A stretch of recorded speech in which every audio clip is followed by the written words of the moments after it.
ഹരിയുടെ കൂടെ വർക്ക് ചെയ്യുമ്പോഴുള്ള ഏറ്റവും വലിയ ഒരു ഗുണം എന്ന് പറയുന്നത്, ഒന്ന് നമുക്ക് ഒരു ട്യൂൺ കൊടുത്തു കഴിഞ്ഞാൽ ആ ട്യൂണും എഴുതും, പിന്നെ ചില വാക്കിന് അവിടെ തന്നെ ഒരു ബ്രാക്കറ്റ് ഇട്ടിട്ട് ഒരു ഓപ്ഷൻ എന്നും പറഞ്ഞിട്ട് വരും. ഫസ്റ്റ് ഇതിൽ തന്നെ ഓപ്ഷൻ എന്ന് പറഞ്ഞിട്ട് ഒരു സാധനം തരും.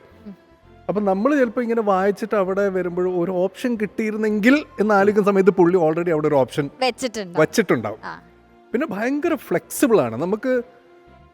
കാരണം ഈ പറഞ്ഞ പോലെ ഡയറക്ടറിന് ഒരു സിറ്റുവേഷൻ ഫിൽട്ടർ ചെയ്തിട്ടായിരിക്കും മ്യൂസിക് ഡയറക്ടറുടെ അടുത്ത് എത്തുന്നുണ്ടാവും. മ്യൂസിക് ഡയറക്ടറുടെ അടുത്ത് പിന്നെയും കുറച്ചുകൂടെ ഫിൽട്ടർ ചെയ്തിട്ടാണ് ഒരു ലിറിസിസ്റ്റിൻ്റെ അടുത്ത് എത്തുക. അപ്പം നമ്മൾ ഒരു കാര്യം പറഞ്ഞു കൊടുത്തിട്ട് അതിൽ നിന്ന് അതിനെ നമ്മൾ ഹരിയുടെ അടുത്ത് നമ്മൾ ഊറ്റിയെടുക്കണം. അപ്പോൾ ഊറ്റിയെടുക്കാൻ നമുക്ക് ചിലപ്പം ഇതല്ല, ഇനി വേറൊരു വരി അല്ലെങ്കിൽ വേറൊരു ഓപ്ഷൻ.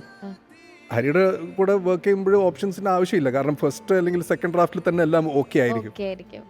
പക്ഷേ തരുന്നതൊക്കെ നമുക്ക് എന്ത് വേണമെങ്കിലും ഹരിയോട് പറയാം.